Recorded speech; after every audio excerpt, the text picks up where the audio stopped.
नमस्कार बंधुरा आमी एस्ट्रोलजार श्री सूर्य गोस्वामी आज के हस्तरेखा शिक्षा पर्व 16।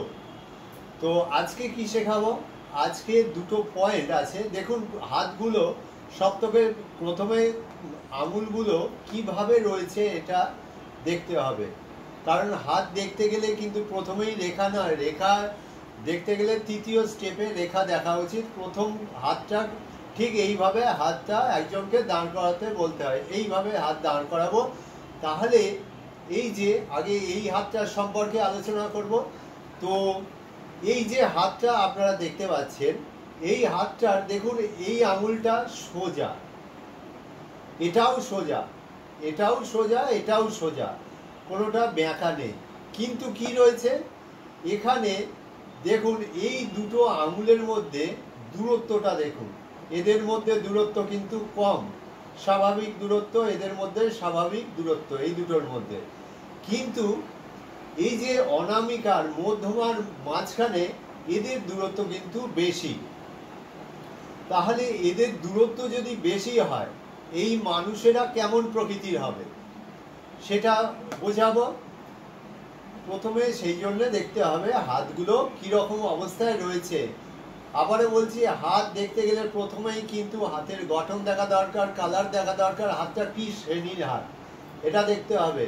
কারণ রেখা তবেই রেজাল্ট দেবে আপনার কি প্রকৃতির হাত, কি রকম কালার আছে তার উপর রেজাল্ট কিন্তু দেয়। হাতে রেখাতে থাকলে যদি শুভ থাকে, যদি বাকি জায়গাগুলো অশুভ থাকে, মাউন্ট যদি অশুভ থাকে জীবনেও ঠিক ফল দেবে না, 100% ফল ওখানে পাবেন না। আগে দেখতে হবে সেই যে আপনাকে ফলটা দেবে। ধরুন কথার কথা এই রবি ফল দেবে, এবার যদি হাতে রবির জায়গা খারাপ থাকে, রবির আঙুল খারাপ থাকে, রবি জীবনেও আপনাকে শুভ ফল দেবে না। তো এই দুটো মেন যে বিষয়টা, এই দুটো আঙুলের মধ্যে দূরত্ব বেশি।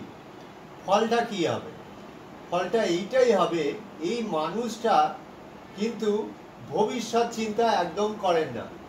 ভবিষ্যতে কি হবে এরা একদম চিন্তা করে না, যা করার হুটহাট করে দেবে, ঠিক আছে?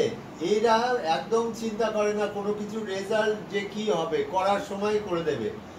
কিন্তু আর একটা পজিটিভ পয়েন্ট কি রয়েছে, এটা এরা কিন্তু কঠোরতা একদম পছন্দ করে না। এই যে মধ্যমা আর অনামিকার মধ্যে যে দূরত্ব, এরা কঠোরতা একদম পছন্দ করে না এবং মিষ্টতা প্রিয় হয়। তাহলে বোঝা গেল যে হাতটা মধ্যমা আর এদিকে অনামিকার মধ্যে দূরত্ব বেশি, তাহলে এরা ভবিষ্যৎ চিন্তা একদম করে না, কঠোরতা পছন্দ করে না এবং মিষ্টতা প্রিয়। আসি দ্বিতীয় হাতে। দ্বিতীয় হাতে দেখুন, হাতটা আগে দেখতে হবে।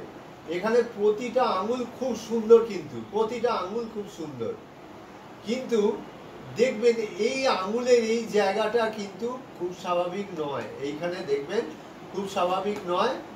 এইবার এটা একটু এরকম টেরচা চলে গিয়েছে, যাই হোক এটা এরকম চলে গেল।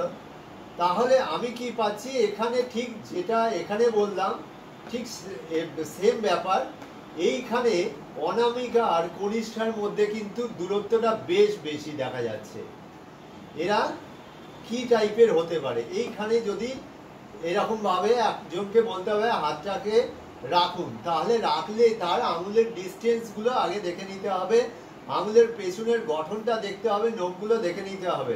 তাহলে এখানে কি হতে চলেছে, এই যে অনামিকা আর কনিষ্ঠার মাঝখানে দূরত্ব, এরা প্রথম কথা এরা অত্যন্ত খামখেয়ালিপনায় চলে, নিজের ইচ্ছা মতন চলবে, কারুর কথা শোনে না। আপনি হাজার বুঝিয়ে যান এরা কিন্তু কারুর কথা শুনবে না, নিজের ইচ্ছে মতন চলবে। নিজের যখন যা খুশি মনে হবে, হয়তো নিজের মনে হলো হঠাৎ করে গান বাজনা করতে বসলো, হঠাৎ করে পড়াশুনো করতে বসলো, হঠাৎ করে কোথাও ঘুরতে চলে গেল, এইরকম হঠাৎ হঠাৎ কাজগুলো এরা করে। অত্যন্ত মানে খামখেয়ালি ব্যাপারগুলো এদের মধ্যে থাকে। আর এরা অত্যন্ত স্বেচ্ছাচারী হয়, যেটা বললাম এরা নিজের ভালো মন্দ অতটা বুঝবে না, হঠাৎ মানে যা মনে হয় সেই করে। এবার হঠাৎ যা মনে হয় সেই করলে একটা মানুষের জীবন কিন্তু সঠিক পথে চলতে পারে না, সঠিক সিদ্ধান্ত এরা সময় মতো নিতে পারে না। হয়তো সিদ্ধান্ত নিল, কিন্তু সময় মতন সিদ্ধান্তটা এরা নিতে পারে না। তাহলে কনিষ্ঠা আর এদিকে অনামিকার দূরত্ব যদি বেশি হয়, রেজাল্ট এই হয়।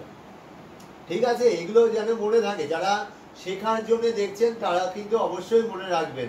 প্রথমেই রেখাতে যাবেন না, এতে কিন্তু বিরাট ভুল হয়ে যাবে। রেখায় গেলে কিন্তু রেখা ফল দেবে না। রেখার কালার দেখতে হবে, সবকিছু দেখতে হবে, যেগুলো আমি আমার পরবর্তী ভিডিওগুলো দেখাবো এবং শেখাবো। তাই আজকে যদি আমার এই হস্তরেখা শিক্ষা পর্ব 16 আপনাদের ভালো লাগে, তাহলে অবশ্যই আমার চ্যানেলটা সাবস্ক্রাইব করে দেবেন, লাইক শেয়ার কমেন্ট অবশ্যই করবেন। কারণ আপনারা কি ধরনের ভিডিও দেখতে চাইছেন, আপনারা যদি কমেন্টে না জানান, সেই অনুযায়ী কিন্তু আমি ভিডিও বানাতে পারবো না। যদি মনে করেন যে আমাদের রেখাটা শেখান, সেইভাবে আমি শেখাবো না। তার কারণ হচ্ছে আপনাদের রেখা তবেই রেজাল্ট দেবে যদি হাতের বাকি জায়গাগুলো 100% ঠিক থাকে। তো আবারও বলছি, যদি ভালো লাগে আমার ভিডিওগুলো অবশ্যই দেখবেন, সাবস্ক্রাইব করে দেবেন, কমেন্ট করবেন। Thank you.